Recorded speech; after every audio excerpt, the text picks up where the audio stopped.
Oh, you're cute. Well, I'll be a con man.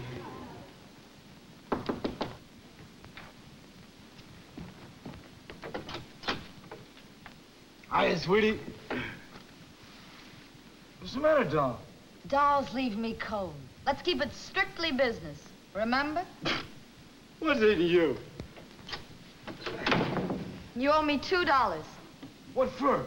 You told me I had $2 worth of dance tickets last night. I had to shell out for it myself. Oh, sweetie, I give you the $2 and just spoil you. Sweetie, you don't get hip to this racket unless you learn it the hard way. All right, all right. What are you trying to teach me now? What you can get away with just plain conversation. Oh, sweetie, you got it, I got it. That's why we're a natural. We can't miss. Well, I don't know. Sweetie, I'm gonna show you another gimmick you ain't gonna fall for again. This is all boodle. Boodle? Yes, phony dough. Only the top 20 is a real McCoy. Now look, the quickest way to hype a savage is to flash your boodle. You lost me, pal. Money talks, sweetie. When you flash your boodle, a mark listens. A mark? Yeah, Chumperula. A John Bates. A sucker, sweetie, a sucker. There's one of them born every minute and two to take 'em, and that's us. And, sweetie, you sit right down here. We'll pick up where we left off last night in the coffee shop. Yeah. Here is a short pop good for 100 smackers a day. This is called dropping the glim. Dropping the what? The glim. The peeper, honey. The eye. Now, you just sit there. I'll show you how it works. But look, anytime you want to ask questions, you just bust right into conversation, okay? Okay.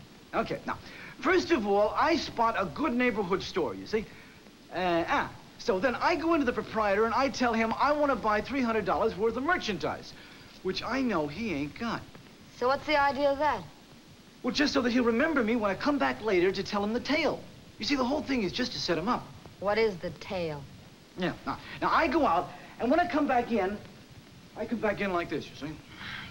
I say, I dropped a very expensive glass eye somewhere in your store, and if anybody finds it, I would very gladly give them a $50 reward. So where do I come in? Now, as I go out, you come in. And you pretend to find the glass eye, which I have give you in advance. You take it and you show it to the manager. And then what? Then, if you handle this deal like I say, he will wind up offering you $30 for the glim because he thinks that I'll be back and give him 50 for it. Only I don't come back, and we end up with a profit of $29.75 as this glim only cost me 2 bits. I don't like it. You don't like it? Okay, don't use a glass eye, all right. How's about this? We could just as well use a very expensive false tooth. If you think I'm gonna give up my job to go running around picking up glass eyes and false teeth, you're crazy. Look, I think we'd better call the whole thing off. Sweetie, I will get through to you. Believe me, I will. Just give me a minute. Just give me a minute. It better be good. Here is a honey. Now, look, sweetie. How much better off Ronnie would have been if she had called the whole thing off, we'll never know. True to his word, Nemo finally came up with a racket that had feminine appeal. Everything all right? Yes, lunch was excellent. My purse is a mess. Small bottle of perfume open and spilled all over the place. Here we are. Are they yours? Mm-hmm. Lynn's the oldest, and Michael, the little one, he's only 3. Oh, they're lovely children. Now Lynn's a little devil. You'd have to go some to beat my sister's monster. How old is he? He'll be 7 next March. And they're all little devils at that age. How true. I was just thinking about something the older one said to my husband the other night. Why, what was it? What happened at the supper table? My husband warned him if he didn't stop stuffing himself, he'd burst. So Lynn spoke up, "Okay, pass me some more pie, Daddy, and get out of the way."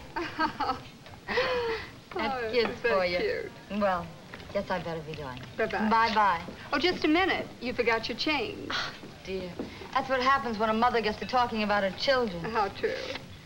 1, 2, 3, 75. Is that all?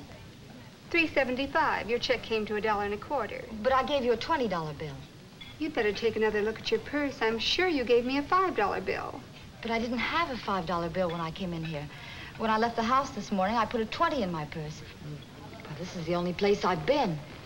Can I help you? It's Nothing really. I paid my check with a $20 bill. Cashier and I got to talking in the meantime. Now she thinks I only gave her a 5. I'm sure this lady gave me a 5, Mr. Murray. Just a moment, Miss Walker. Madam, is there some way you can identify your $20 bill?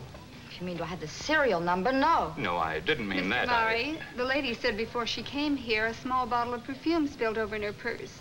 In that case, her $20 bill should have been saturated with Well, it. the cashier's right. That $20 bill must be drenched with perfume. Have you taken in any other 20s since this lady paid her check? No, Mr. Murray, I haven't. Let me see the top $20 bill in your cash register.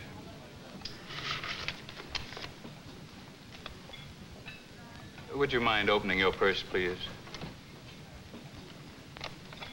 Give the lady the rest of her change, Miss Walker. I'm dreadfully sorry this had to happen.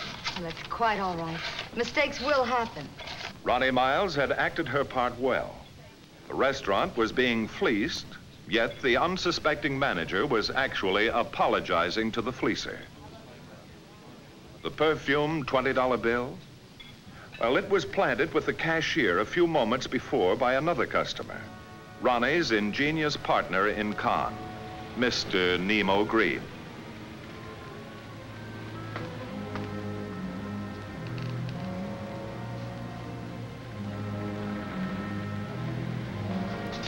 We'll catch up with your boyfriend later. What's this all about? I didn't do anything. I watched you. You did all right. Did what? Let's get moving. What'd you do before you got into the grip? I worked at the Dreamland dance hall. How long you been on the short con? I don't know what you mean. You know darn well what I mean. How long? About 2 months. That's about par for the course. How do you mean? You're about due for a collar. Good thing I came along. You're not a cop? Uh-uh. Say, what are you trying to pull, mister? Keep it down. What's your racket? Same as yours. Only I meet a nicer class of people. What's your name, sweetheart? Ronnie Miles. What's yours? Roy Shelby. I watched you con the cashier. I like your switch, the perfume switch. I like the way you made her step into the fall. Funny, I didn't see you inside the restaurant. I make it my business not to be seen. You'll do all right. What have you got in mind? How soon can you get rid of that creep you're teamed up with? Nemo? Uh-huh. Can't you use him? Uh-uh. I don't like the way he took off on you. Lose him. Suppose I don't. So long.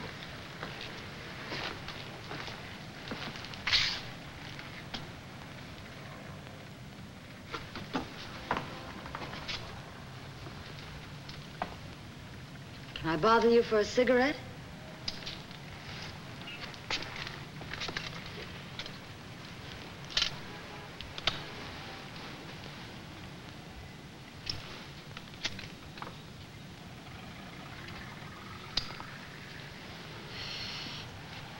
Change your mind? Why not? I know what I want. Ronnie Miles was being readied for the big con, the big time.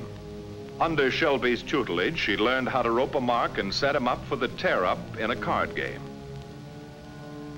After cheating the mark, who looks as though he might make a scene, Ronnie is instructed to suggest that they tear up or burn his check, covering his losses. Since the game originally started in the spirit of good fellowship and fun, actually what they burn is a duplicate check.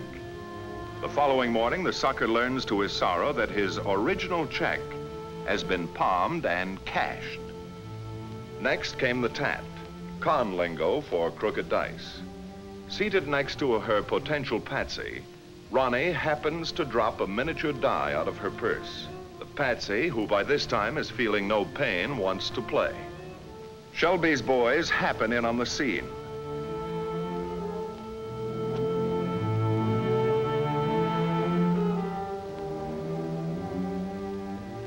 They suggest a friendly high roll for drinks.